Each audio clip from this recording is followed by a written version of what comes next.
Probably no other figure in Russian history causes such acrimonious discussions and heated debates as that of Stalin. Mass media portrays him as the greatest villain on earth, or a cartoon monster, or a strong ruler, tough but fair Father Czar.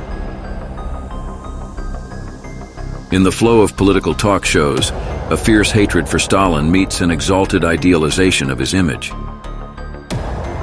Behind this barrage of legends and facts, copiously peppered with gossip and untruth, many people find it hard to see his true historical role. Despite this apparent difficulty, it is easy. To do it, we don't need to dig through the details of Stalin's biography or analyze his personality in depth. We only need to throw away the lies, dismiss what is secondary, and recognize what is truly important. It will then become clear what Stalin's place in history is and why his deeds and achievements are besmirched somehow or idealized awkwardly. Most importantly, we will answer the question, what does Stalin mean for our country and the world today? In this video, we choose not to discuss Stalin's personal life. We do not talk about his principles or willpower, nor do we not explore his abilities, phenomenal memory, erudition, or enormous propensity for self-education. It's outside of the scope of this video. This film has a different purpose. We want to remember the era in which Stalin lived, the ideas which he served, and the main milestones which he achieved in his political career. And behind all of that, see the real takeaway from his achievements. Joseph Djugashvili was born in the last quarter of the 19th century, when a time of great changes came to the Russian Empire. Serfdom had been abolished quite recently. The old way of life was breaking down. The hard work of factory and plant workers, heavy burden of taxes and duties, disempowerment and destitution of ordinary workers, as well as growing social tensions. Such were the realities of the Tsarist Russia. The situation was escalating quickly. When young Soso, the son of a shoemaker and a worker, began studying at the seminary, underground Marxist organizations were already working actively in Russia. 15-year-old seminarian Djugashvili gets into one of these organizations and becomes interested in revolutionary ideas. Karl Marx discovered and formulated the general laws of the historical development of human society. He was the first to scientifically establish that everything that takes place in a society depends on the mode of production, distribution, and exchange of material goods. It is the economic relationships that determine all aspects of a human life: politics, law, government and its institutions, culture, ideology, religion, arts, worldview, and morals. The emergence of private property led to the stratification of society into large groups of people classes. A certain class structure corresponds to each mode of production. Some classes produce goods and services. Others appropriate most of what's produced. Means of labor evolve, and so do people. And as productive forces of the society continue to develop, contradictions emerge between classes. As time goes by, the contradictions multiply and intensify. As a result, a new mode of production replaces the old one. At the same time, the ruling classes lose their power and leave the historical arena. They give way to new classes. The succession of socio-economic formations is logical. The slavery system exhausted its development potential and got replaced by a more progressive feudal system. Feudalism fell under the blows of capitalism. In the current historical moment, the proletariat, the class of employees, became the revolutionary class. The main driving force of the historical process nowadays is the class struggle between the proletariat and the bourgeoisie. The victory of the proletariat in this struggle is inevitable. It is predetermined by the contradictions of capitalism. The path to it lies through the socialist revolution. Only by taking power into their own hands, by destroying private property and the means of production, will workers be able to end exploitation, to first build a socialist society and then a classless communist society. Marx did not just give a scientific explanation of social phenomena. For the first time in history, the oppressed class has received a clear and understandable political recipe to get rid of oppression. 1898, Joseph Djugashvili joins the Tiflis branch of the Russian Social Democratic Labor Party. He is engaged in propaganda and party journalism, sets up printing houses, organizes demonstrations, strikes and walkouts, forms combat units and party committees, raises money for party needs, obtains weapons, participates in the liquidation of provocateurs, and organizes expropriations. By the time he gets acquainted with Lenin in 1905, he is an experienced and seasoned revolutionary. The clarity and certainty of Stalin's political views can be traced back to his early works and articles. The time has passed when it was boldly proclaimed that Russia is united and indivisible. Now every child knows that the united and indivisible Russia does not exist, that it has long been divided into two opposite classes, the bourgeoisie and the proletariat. It's no longer a mystery to anyone that the struggle between these two classes has become the axis around which our modern life revolves. The wealthy bourgeoisie is our irreconcilable enemy. Its wealth rests on our poverty, its joy on our grief. The Russian Revolution of 1905 is defeated. In the following years of the reaction, Stalin, together with Lenin, fights against the Menshevik liquidators and recallists, seeking to destroy the working-class party from within. Lenin appreciates Stalin's organizational skills. At Lenin's suggestion in 1912, Stalin was elected in absentia to the Central Committee of the party and put in charge of the Russian Bureau of the Central Committee. He directs the practical party work in Russia, edits the newspapers Zvezda, Star, and Pravda, Truth, and constantly writes articles for them. He gets arrested 8 times and placed in exile 7 times and escapes from there 6 times. April 1917. The monarchy falls. Lenin returns from emigration. Stalin supports Lenin's course of armed rebellion and works on its organization and preparation. The revolution can't satisfy everyone and everything. It always satisfies the working masses with one end, while beating the overt and covert enemies of these masses with the other end. Therefore, one has to choose, either together with the workers and peasants for the revolution, or together with the capitalists and landlords against the revolution. The power of the bourgeoisie is overthrown. Stalin becomes part of the first Soviet government, the Council of People's Commissars. During the Civil War, he leads the Red Army military operations in the most dangerous and difficult areas. 1922. At the suggestion of Lenin, Stalin is elected the General Secretary of the Central Committee of the party. Since then, he is constantly re-elected and remains in office until his death. After Lenin's death, all the initiatives of the first years of the Soviets are continued. The state plan for electrification of Russia is implemented.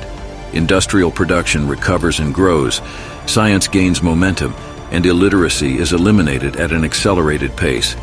During his visit to the USSR, the Indian writer Rabindranath Tagore described the atmosphere of the young Soviet state as follows. What is surprising is the amazing energy with which Russia is seeking to spread education throughout the country. And it's not just the number of people, but also the depth, the scope. And among the semi-civilized peoples of Central Asia, they are spreading education with the speed of a flood.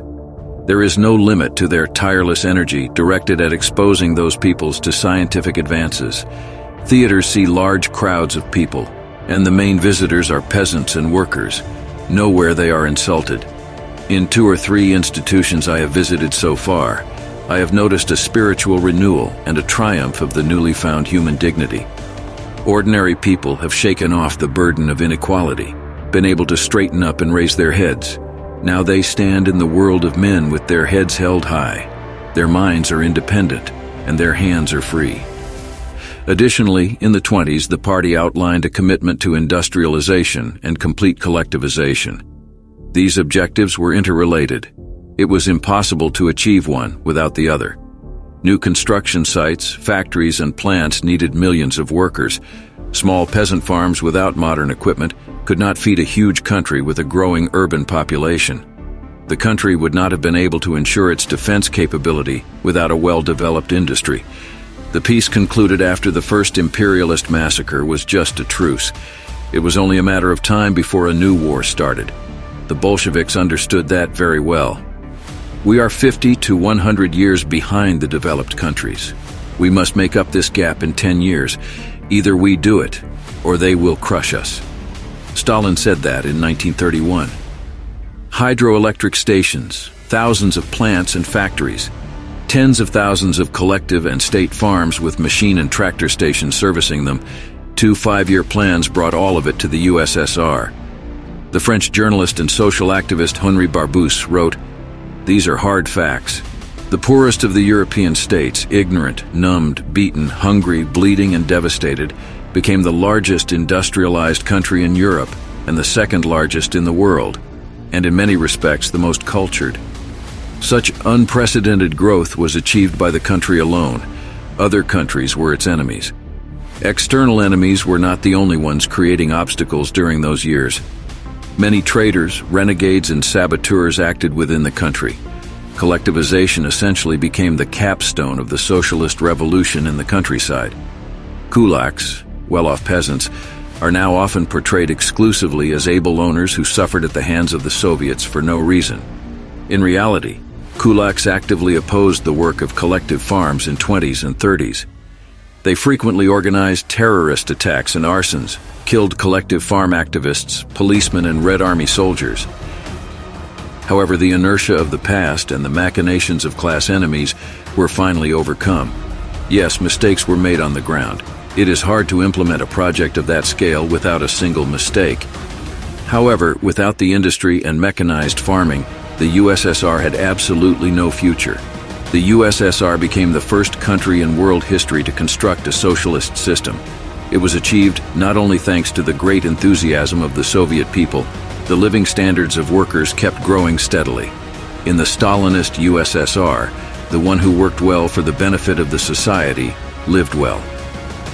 The Constitution of 1936 legally finalized the conquests of the October Revolution and the main foundations of socialism.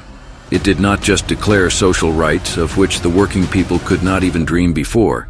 It guaranteed these rights to the citizens of the USSR in practice. Not a landlord, not a manufacturer, not a czar were now the masters of the country. A worker, a collective farmer, a doctor, an engineer, and a teacher.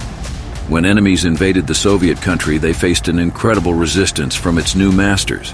Such courage, heroism, fortitude, sacrifice, and selflessness at the front and in the rear had not been known to human history. The Soviet army won. The Soviet weapons won. The Soviet technology won. The Soviet industry won. The Soviet collective farms won. The Soviet science and education systems won. The spirit of the free Soviet people, the workers and warriors, won. The Communist Party won, and so did the Soviet diplomacy and the Soviet government, and so did the headquarters of the Supreme Commander-in-Chief. They all won as the socialist system proved its complete superiority. That war was a class war, a war between socialism and capitalism.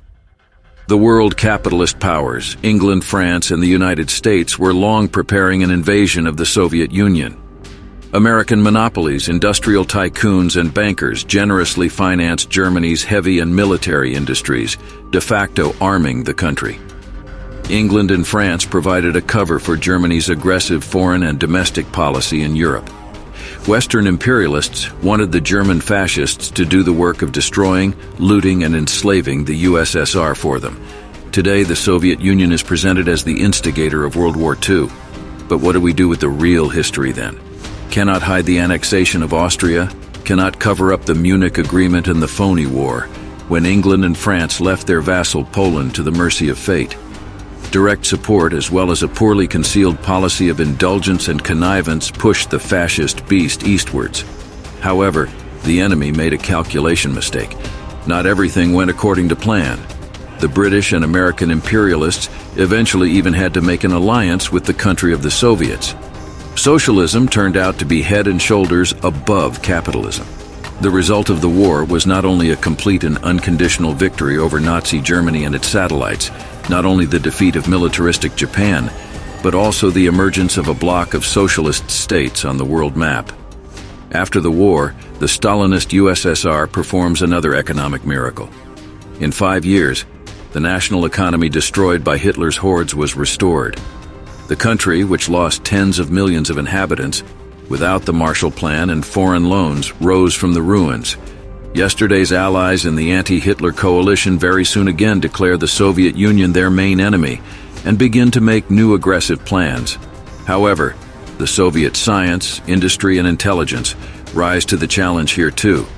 The USSR becomes a nuclear superpower with a strong ground force, powerful navy, the second and in many respects, the first economy on the planet. All these factors together made the USSR the core of the new civilization. The popularity of communist ideas grows all over the world. Even the capitalists of the main imperialist power on the planet have to fight it. Just 4 years after Stalin's death, the first artificial Earth satellite would be launched, and in 8 years, the first Soviet man would fly into space. Was Stalin's contribution to the achievements of the Soviet state great? Undoubtedly. It is only in the fantasies of anti-Stalinists that a country's success is possible despite its leader. Was everything that the Soviet people have achieved the merit of Stalin alone, the result of his decisions only? Of course not. In a conversation with the German writer Emil Ludwig, Joseph Vissarionovich spoke about how decisions of utmost importance for the state were made. Among the 70 members of the Central Committee of the party were the best industrialists and cooperators, the best suppliers and military men, propagandists and agitators, the best specialists in agriculture and national issues. Everyone has an opportunity to correct someone's sole opinion, proposal. Everyone has an opportunity to contribute their experience. If this were not the case, if decisions were made single-handedly, we would have made grave mistakes in our work. The success of that time was made possible by the thousands of qualified specialists and managers. Those professionals were trained by the Soviet education system, forged in production, labor, and service. The children of workers and peasants received access to free education. Not in word, but in deed, they could now realize their human potential. It is not socio-economic status, national origin, or gender, but rather personal abilities and personal work of every citizen that determine their position in the society. In the socialist society, social relationships have changed. They became truly fraternal and friendly. There were no more noblemen, no more high and mighty contempt and exploitation. Every person knew that they would never be left without work and housing. They knew that if something were to happen to them, they would receive any medical help they could get without having to pay for it. People's attitude towards work has changed. What was created by workers and peasants no longer went to supporting the luxury lifestyles of the wealthy. A palace was no longer built for a rich man, but for school children and pioneers. The society's resources were spent on education, children's leisure and recreation, social needs, health resorts and health centers for workers, and things raising the population's cultural level. People saw and felt it. The social and economic base formed at that time continued to work later at the time when the perestroika activists were actively destroying the country altogether. Even in the late USSR, it was unthinkable to lose housing because of debts, and the idea of paying for medical services was perceived as savagery and barbarism from another capitalist reality. It's hard for me to imagine what personal freedom an unemployed person can have when he or she walks around hungry and cannot find a job. True freedom exists only where exploitation has been destroyed, where there is no oppression of some people by others, where there is no unemployment and poverty, and where one does not tremble with fear of losing his or her job, home, and daily bread tomorrow. No matter how much they lie about the USSR, it had real social freedom. There was creativity, creation, selflessness, friendship of peoples, and true care about the person of labor. No other country in the world in all of history could boast a similarly fast pace of development of the economy and fundamental and applied sciences. Nowhere was there such a large-scale introduction of scientific achievements into manufacturing as in the Soviet Union prior to 1953. Everything that many people nostalgically remember when talking about the USSR was not a godsend or someone's sole achievement. The successes and victories of the Soviet state are practically implemented ideas of scientific socialism. And Stalin was not just a statesman but also a Marxist theorist. Even his early works became a significant contribution to the development of Marxist-Leninist science. Later he discovered and formulated the basic economic law of modern capitalism. A brief course on the history of the All-Union Communist Party, Bolsheviks, an encyclopedia of basic knowledge of Marxism, Leninism, the history of the USSR, and the Bolshevik Party, was written in 1938 with his contributions. Stalin became the founder of a new science, which in turn became an important section of Marxism, the political economy of socialism. Joseph Vissarionovich placed a lot of weight on theory. We need our professionals to have a solid grasp of Marxist economics. The older generation of Bolsheviks were well versed in theory. We used to study capital, take notes, debate, and test each other. That was our strength. It helped us a lot. The second generation is less prepared. People were occupied by practical work and construction.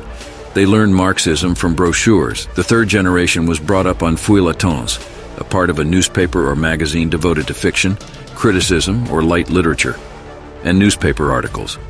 They have no deep knowledge. They need to be given food that is digestible. Most of them were educated by studying not Marx and Lenin's works, but their quotations. If things go on like this, people can degenerate.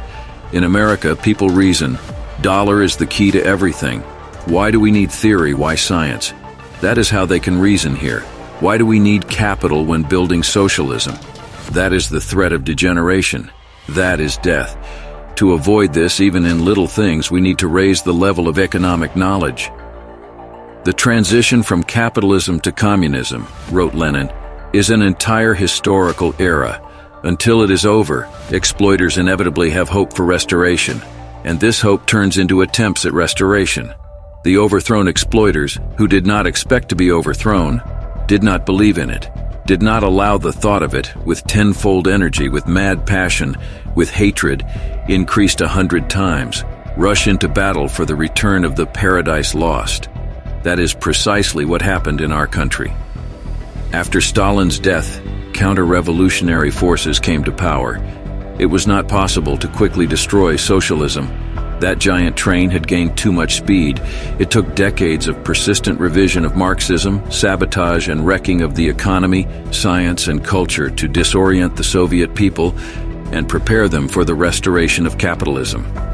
There are no ifs in history. We will not speculate about whether Stalin could have prepared in advance and prevented the impending disaster. Many now easily judge what happened. Such judges and critics forget that the Soviet state, from the moment of its existence, constantly faced the threat of destruction. The Soviet state was created not in ideal conditions, but in a hostile environment on the territory of a weakened country. The Bolsheviks inherited not only the damage of 2 wars, but also the underdevelopment accumulated since the Tsarist times. Most importantly, socialism was built for the first time in history. Human civilization had had no such previous experience at all. To date, the USSR remains the main achievement of the proletariat in its centuries-old class struggle. That is why, by the way, bourgeois propagandists throw mud at the Soviet Union. Not because of its failures, on the contrary, because it accomplished too much. It was both a huge success and a painful historical lesson for workers around the world. Any social and political gains can be lost easily if class vigilance wanes. No one, not even the most prominent politician and statesman, can lead the working people to well-being alone. This is a cause for the entire working class, a cause for every class-conscious worker. Despite the defeat of the Soviet Union, the victory of capitalism is temporary. The class struggle continues. Socialism is not an invention of philosophers or an abstract book idea. It is an objective of vital necessity for all humanity and its inevitable future. Lenin's words about the October Revolution can be safely attributed to the whole Soviet experience. We started this work. When and what time, what nation's proletariat will see it through? These questions are irrelevant. What is essential is that the ice is broken, the way is paved, and the direction is shown. 100 years is not a long time for history. Capitalism, by the way, did not win immediately either. The post-Soviet bourgeoisie constantly claims that socialism is ineffective. At the same time, everything that still drives, flies, and shoots in modern Russia is primarily the legacy of that backward era. The peaceful atom and the space industry, the remnants of the once great aerospace manufacturing arms industry and a nuclear shield are all from there. What achievements can Russian capitalists boast of? Breakthroughs of effective managers fleeing abroad with everything they stole, or explosive growth of worn-out pipes, or maybe 20 million people in poverty and a record number of dollar billionaires. Successful businessmen whose entire success is based on the appropriation of Soviet enterprises, shattered industries, destroyed farms, degradation of all areas of life, increasingly inaccessible healthcare and paid education, constantly rising prices, tariffs and taxes, an increase in the retirement age, trillions in offshore accounts. By the way, who can even distinguish which part of our country belongs to the native domestic bourgeois and which one belongs to foreign bourgeois? They try to scare us with repressions.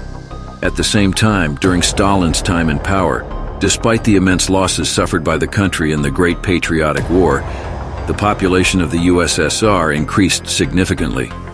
On the other hand, in the era of bourgeois freedom and democracy, the population keeps declining. Only from 1993 to 2006, 11 million more people died than were born in Russia. There are no calls to repent for these victims of capitalist repressions. The anti-state propaganda intellectuals and human rights defenders do not shed tears for those victims at the Wall of Grief monument in Moscow. No memorial dedicated to the victims of privatization and Gaidar's reforms. TV propagandists talk about the power and grandeur of today's Russia day and night, stirring up ultra-patriotic, if not chauvinistic moods among the audience. However, this virtual reality is more and more clearly at odds with the truth of life in a poor, dying out, and degraded country. We are constantly reminded of the powerful defense system of the modern Russian state. How are such miracles possible when science is defeated and mechanical engineering, electronics, and other important industries are shattered?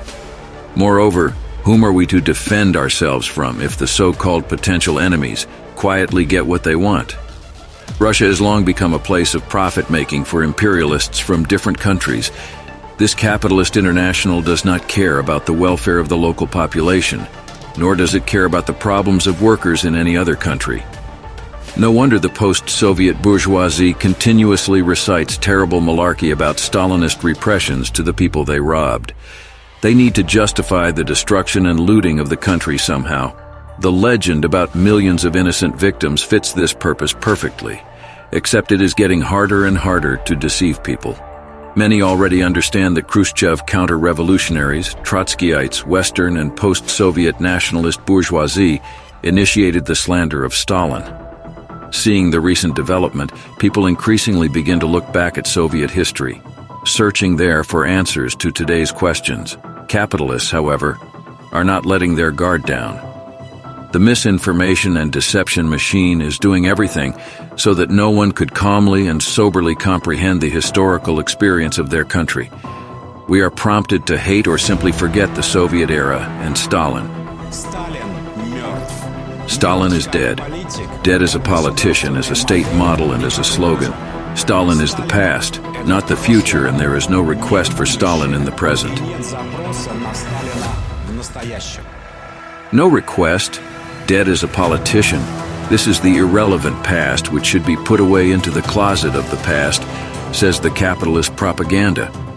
Then why do they keep stirring up a hatred for Stalin? There is a single main reason. Since the manifesto of the Communist Party was written in 1848, the path to the world's first socialist superpower was paved in just 1 century. Thanks to Marxism, the spontaneous and inconsistent struggle of workers for their rights gained a clear purpose, became organized, and led to the victory of the socialist revolution and the first proletarian state on the planet. The country proved its viability and power in the most difficult war with Nazi Germany, which relied on the human and material resources of capitalist Europe. The Soviet Union became a guideline and a symbol of hope for workers all over the world. The fact that Marxism works was proved in practice. Humankind discovered and developed a vaccine against capitalism through much suffering. For capitalists, it is deadly. These cardinal chapters of history are inextricably linked to the name of Stalin. The greatest successes of the Soviet statehood came at a time when the country was headed by Joseph Vissarionovich. Therefore, all the power of bourgeois propaganda aimed primarily at denigrating Stalin and discrediting his achievements. Abroad, this campaign began in his lifetime. In our country, it broke out during Khrushchev's rule, intensified during perestroika, and has not eased its pressure at all today. Anti-Stalinist myths often repeat the texts of Nazi leaflets word for word.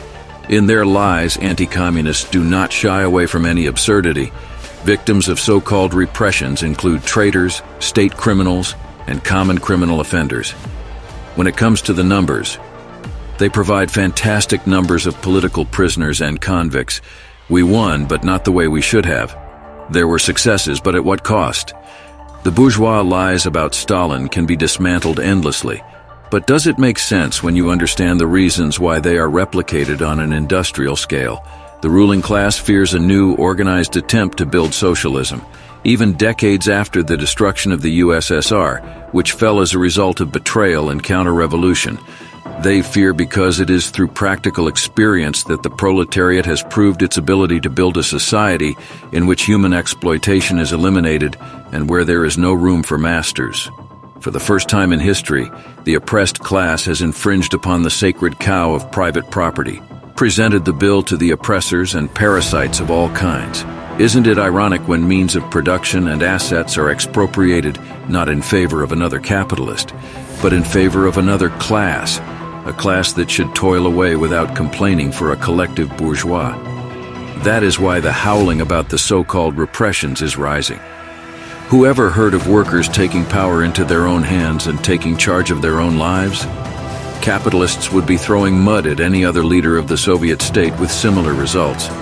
It is not about an individual. The Russian ruling class itself proves it with its information policy.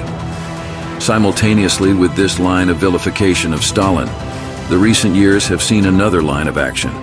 His political figure is sterilized, freed from the communist ideology, and then used for the needs of the bourgeois state patriotism. Stalin is portrayed as an effective manager who allegedly followed the czars in building a great empire. The new Russian bourgeoisie is privatizing not only Soviet enterprises, but also the achievements of that era. The history of the Great Patriotic War demonstrates this especially well. They are even implementing a market rebranding by gradually replacing Soviet symbols with new prints. They are actively diluting the meaning and class context of those events. Modern propaganda is trying to convince us that to defend a socialist homeland is the same as to be cannon fodder of capital in massacres arranged by the bourgeois for the sake of their enrichment. The image of Stalin as the leader of some abstract classless fatherland is safe and useful to the bourgeoisie.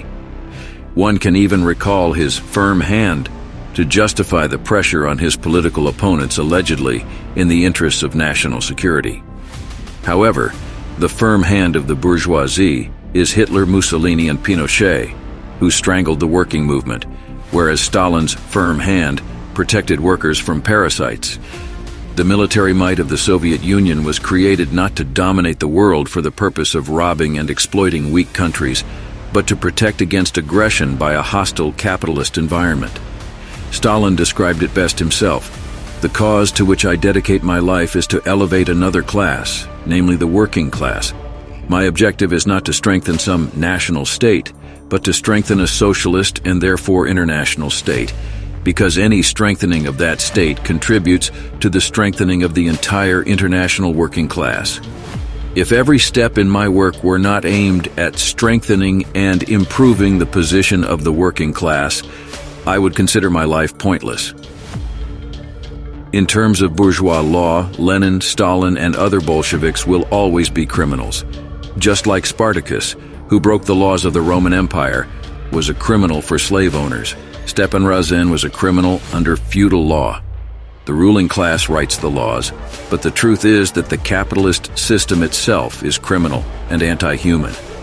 When one class owns practically all means of production, and the other owns nothing but its own workforce, the relationship between them is the relationship between the exploiter and the exploited. Capitalism sentences hundreds of millions of people to pennies in wages, poverty, unemployment, hunger, and death in wars unleashed in the interests of money bags. It also creates conditions in which the oppressed are forced to fight for their rights. One can demonize Lenin and Stalin as much as one wants, but no one has done more for the revolution than kings, landlords, and capitalists. The modern bourgeoisie is doing the same thing, turning the lives of workers all over the world into hell. History is made primarily by classes, not by individuals, even the most outstanding ones. The Stalin we know has not emerged from nothing.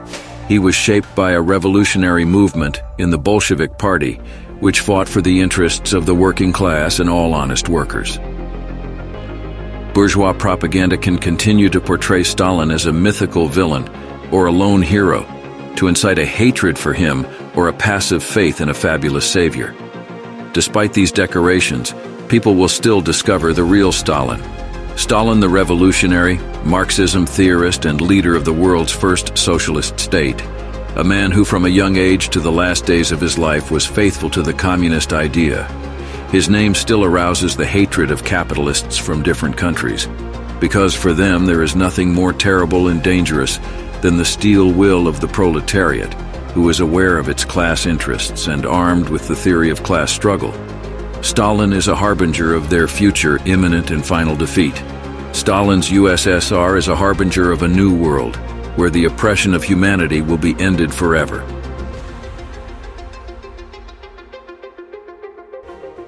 Раньше буржуазия позволяла себе либеральничать, отстаивала буржуазно-демократические свободы и тем создавала себе популярность народа.